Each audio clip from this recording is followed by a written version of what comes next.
Where are we today here? We're sort of on the Somerset Dorset border, What's the farm address? home farm, St Montes. Okay, and could you just give me an outline of what you do here on the farm? Alright, we're farming 670 acres, predominantly down to grass. We do grow a bit of barley for whole crop to put into the ration. 670 acres, mostly sheep, and we are cutting back the sheep and increasing the cattle on the blade system. Okay, so can you describe your cattle enterprise? We are the ex-dairy farmers, Yeah. so we sort of feel we know how to manage grassland. We went out of dairying into sucklers and found it quite hard to manage the grassland under a suckler system because we always had too much grass in the spring. So we decided to simplify things and go over to the blade system, which meant that we had a lot of cattle at the right stage to turn out in the spring and make use of the spring grass and get fast growth off spring and summer grass. So what cattle type are you rearing on the blade system? We're doing probably 2/3 of them are Anguses. That'll be a mixture of steers and heifers, and then we're doing Belgian blue heifers.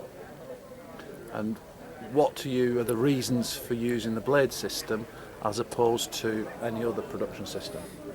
We're really doing the blade system because we want to bring in cattle in quite big numbers so that we have batches of cattle all coming in together of a known history, so we know their health status and know that they've been vaccinated for everything and they're all the same age, so that we can run mobs of 120 to sort of 100 cattle for grazing. We can make it more efficient using the grazing if we can graze them in large numbers. And the Anguses suit the grass system because they convert the grass better and will actually finish off grass and not need feeding so much. And you mentioned health status just then.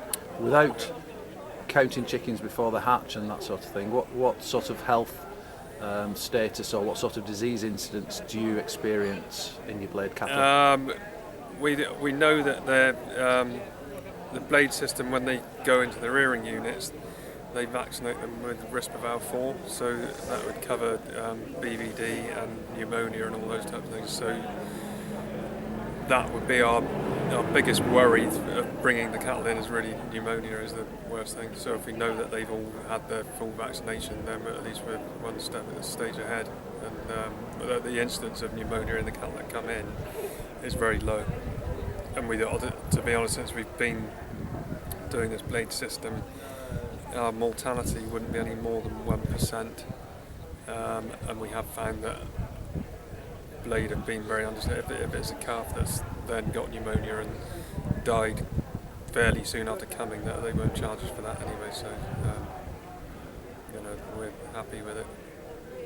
And do you find there are any labour-saving elements of the blade system that are an advantage to you? Yeah, it suits having come out of dairy and sucklers, then I need because the cattle unit is off lying, I need it to be simple and not much to go wrong with it, and I can go down with the mixer wagon and feed the cattle and be out of there in about an hour in the morning, having fed 350 cattle. So that suits us because we're tied up with other things with the sheep a lot of the year.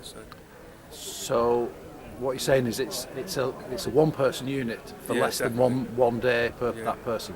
Yeah, definitely. So at maximum, if we're bedding up, then you would say it's 2 hours a day, and the feeding is an hour to an hour and a quarter. When did you actually start on the blade system? We had the first lot of calves in May this year. It'll be 2 years since we had the first lot in. So we're just about to have the third lot in. We've got another order of 200 coming this May, June time. And just tell me about your experience of the batches that have gone through before, when they've been finished. You know, the price you've got. I mean, not exactly the price, but your satisfaction with the price. And very pleased with the price. I mean, some people are sceptical about the blade system, that they think we're paying too much for the calves at the start. But then we get that back with the bonus price at the end, without a shadow of doubt, that we're getting that back plus a bit more.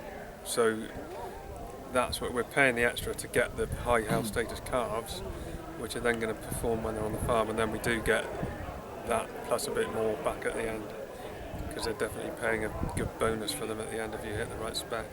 In the vet's presentation earlier, Carolyn described the health certificate that comes with the calves when Yeah. they come in.